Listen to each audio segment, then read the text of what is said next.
Fair Use Daily Reflections. This is a book of reflections by AA members for AA members. July 25th. Those who still suffer. For us, if we neglect those who are still sick, there is unremitting danger to our own lives and sanity. 12 Steps and 12 Traditions, page 151. I know the torment of drinking compulsively to quiet my nerves and my fears. I also know the pain of white-knuckled sobriety. Today, I do not forget the unknown person who suffers quietly, withdrawn and hiding in the desperate relief of drinking. I ask my higher power to give me his guidance and the courage to be willing to be his instrument to carry within me unselfish actions. Let the group continue to give me the strength to do with others what I cannot do alone. Courage to Change, One Day at a Time in Al-Anon, July 25th. After years of letting people take advantage of me, I had built up a store of anger, resentment, and guilt by the time I found Al-Anon. So many times I wanted to bite off my tongue after saying yes when I really wanted to say no. Why did I continue to deny my own feelings just to gain someone's approval? As I worked the Al-Anon program, the answer became apparent. What I lacked was courage. In the Serenity Prayer, I learned that courage is granted by my higher power. So that is where I turned first. Then it was up to me to do my part. Was I willing to try to learn to say no when I meant no? Was I willing to accept that not everyone would be thrilled with this change? Was I willing to face the real me behind the people-pleasing image? Fed up with volunteering to be treated like a doormat, I squared my shoulders and answered yes. Today's reminder: it is not always appropriate to reveal my every thought, especially when dealing with an active alcoholic. But do I make a conscious choice about what I say? And when it is appropriate, do I say what I mean and mean what I say? If not, why not? All I have to offer anyone is my own experience of the truth. There is a quote from Woodrow Wilson, and it reads, "There is a price that is too great to pay for peace. One cannot pay the price of self-respect." Just for today, Daily Meditations for Recovering Addicts, July 25th. 12-step failure?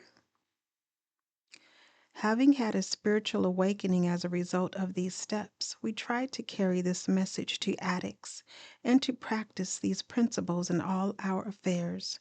Step 12. There is no such thing as a failed 12-step call. Even if our prospect doesn't get clean, we have accomplished two purposes.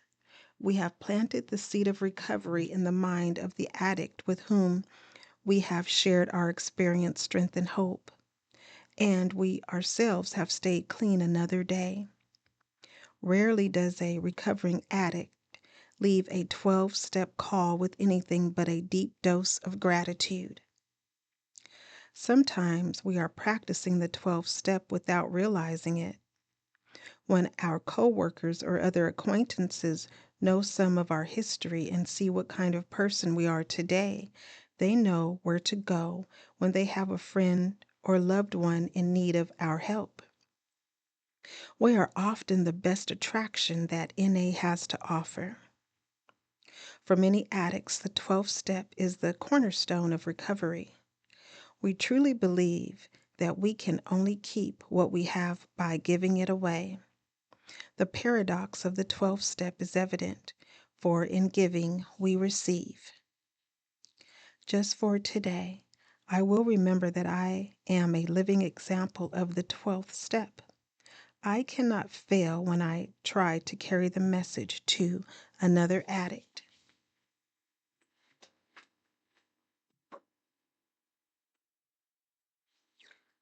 Today, Emotions Anonymous, July 25th. Reflection for today. For some reason, it was harder for me to forgive myself than it was to forgive others. I was always stricter with myself. I expected more and better from me. It was easier to justify other people's apparent mistakes. In my mind, it was okay for others to be human, but not me. I seemed to have such high expectations for myself and felt I must be the best and do the best always. It was so easy to criticize myself and my actions.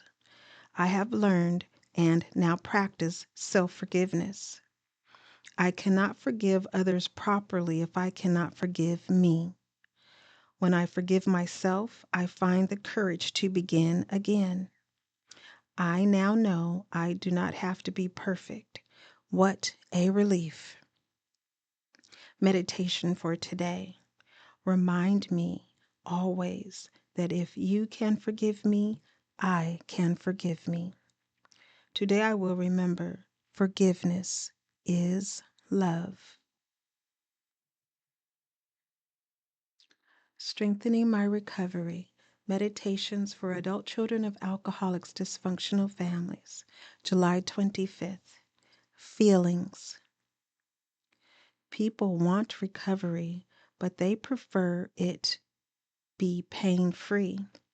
That is understandable, but unfortunately, identifying and feeling our feelings is a part of healing. BRB Introduction, page XXIII. Feelings? What are those? As children from dysfunctional homes, if we cried, many of us were told, "Stop crying, or I'll give you something to cry about." If we openly showed our feelings, we risked being told we were stupid or that we'd never amount to anything. When our parents failed to show up at our special school events, we learned not to show hurt or disappointment. The more vulnerable we were, the more we were shamed. When we were verbally or physically abused, we pretended it didn't happen. Our broken hearts shut down. When many of us first came to ACA, we may have no idea how we're feeling. We've been shut down for so long that numb feels normal. Our tears are frozen. Opening up to our feelings seems threatening and scary. As we keep coming back, we learn to heal by developing trust in our fellow travelers. This feeling of trust can lead to the opening of the floodgates, an expression of emotion that eventually feels normal. As we release our old pain, we make room for discovering how to play and have fun again. We open our hearts and feel joy in our lives.